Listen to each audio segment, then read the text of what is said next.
As a territory comprising of low-lying islands and one whose income depends strongly on its pristine coastlines, the Turks and Caicos Islands has overwhelming concern and interest in the issue of climate change.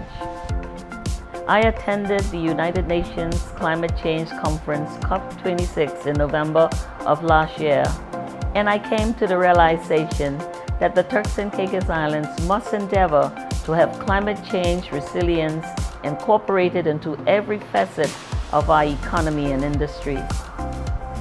Like many small island states, our population is disproportionately affected by climate change, whilst our contribution to the human cost components of it is low.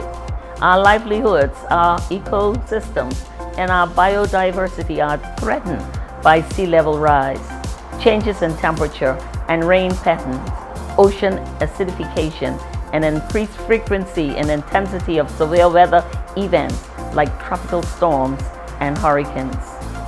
The Turks and Caicos Islands continue to take steps towards tackling the impact of climate change through strengthening our workforce and policies to better protect our natural resources that serve as frontline defenses.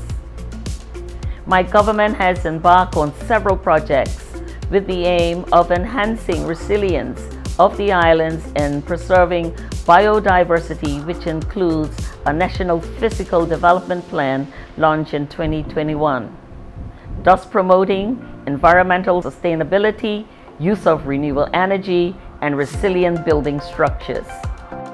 We have also implemented an environment strategy that places the environment at the forefront of the nation's agenda and a marine spatial plan to protect key habitats and species.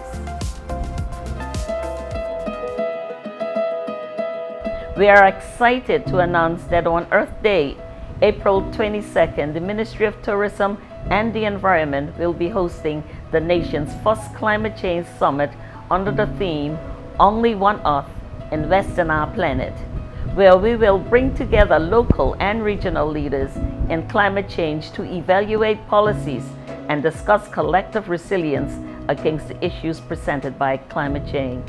The summit's objectives are to bring together the public and private sectors and regional and international stakeholders to pragmatically address climate change resilience through policy, innovation, and commitment. It is through this summit that the Turks and Caicos Islands will develop a roadmap to navigate the adverse impacts of climate change through the launching of a climate change charter. For the future, we must continue to shift towards sustainable development, and as a nation to mainstream resilient practices. We must arm ourselves with the data, expertise, and modeling required to understand how climate change will impact our society and environment. We will look to better understand and increase impacts of flooding, intense heat, drought, and storms, and regional issues like climate change-induced migration. To mainstream climate change resilience, we need expertise, capital and regular funding, innovation, creativity, and collaboration, while at the same time not sacrificing other vital conservation projects and programs.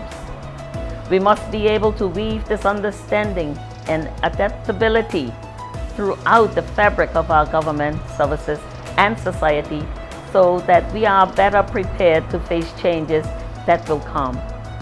We need expertise and resilience throughout our government's departments and legislation.